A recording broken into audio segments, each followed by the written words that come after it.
அனைவருக்கும் வணக்கம். பூமருக்கு மேலே ஒன்று பார்த்தீங்கன்னா விசித்ரா பற்றி தவறாக பேசியிருப்பாங்க. அதில் வெளியிருந்து வந்திருக்காருல இந்த கூல் சுரேஷ், அவருக்கு விசித்ரா மேலே என்ன வன்மம்னே தெரிலங்க. விசித்ரான்னு சொல்லி வந்து கதறிட்டு இருக்காரு.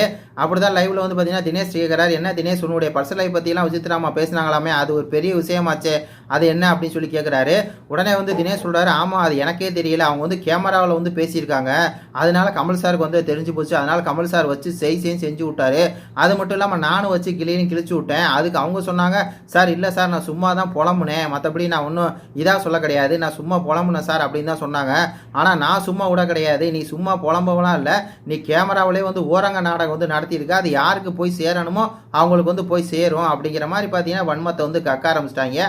அது சொல்லி முடிச்சோன்னே பார்த்தீங்கன்னா பக்கத்தில் தினேஷ் விஷ்ணு இருக்காருல்ல, அவர் ஆமாமா சரிதான், அன்னைக்கு வந்து பார்த்தீங்கன்னா தினேஷ் வச்சு கிழிச்சு விட்டாரு அப்படின்னு சொல்லி பார்த்தீங்கன்னா அப்படியே ரெண்டு பேர் அப்படியே வர்றாங்க, வன்மத்தை கக்குறாங்க.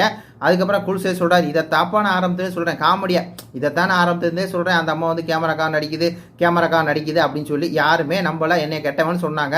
இப்போ பார்த்தீங்களா உன்னுடைய பர்சனல் லைஃப்லாம் எடுத்து பேசுது, அந்த மாதிரி கேமராக்கா தான் நடிக்குது அப்படிங்கிற மாதிரி பேசுகிறாரு. எனக்கு என்ன சந்தேகம் அப்படின்னா, விசித்ரா மட்டும்தான் கேமராக்காக பேசுகிறாங்களா, கேமராக்காக நடிக்கிறாங்களா, எல்லாம் பண்ணுறாங்களா, இல்லை நீ பண்ணலையா? இப்போ நீ பண்ணலையா? ஏன் அதே விசித்ராமா வந்து தினேஷை வந்து நேருக்கு நேராக கேட்க முடியாதா?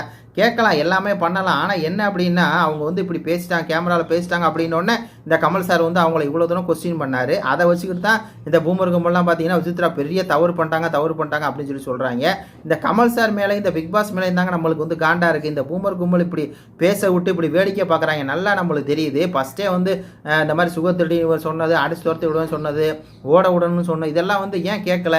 சின்னதாக ஒரு விஷயம் வந்து சொன்னோடனே அதை எடுத்து கமல் சார் பெருசாக பேசி இந்த மாதிரி பர்சனலை பற்றி பேசிட்டீங்க, பர்சனலை பற்றி பேசலாமா, அவர் திருப்பி உங்கள் பர்சனலை பற்றி பேசினா என்ன ஆகும், என்னென்னமோ பாருங்கள். இந்த வீட்டில் மொத்தமாக பார்த்தீங்கன்னா விசித்ராமாவை நல்லா பயன்படுத்துகிறாங்க, ஆள் இல்லாட்டினா கூட நல்லா பயன்படுத்தி அந்த மாதிரி தான் திட்டிக்கிட்டு தவற இன்னும் பேசிகிட்டே இருக்காங்க. எவனுமே கேட்க போகிறதும் இல்லை, நம்மளும் இப்படி கத்திக்கிட்டே இருக்க வேண்டியதான், பாவம்லாம் அந்த அம்மா அப்படிங்கிற மாதிரி இருக்குது. இது பற்றி உங்கள் கருத்துக்களை சொல்லுங்கள். நன்றி, வணக்கம்.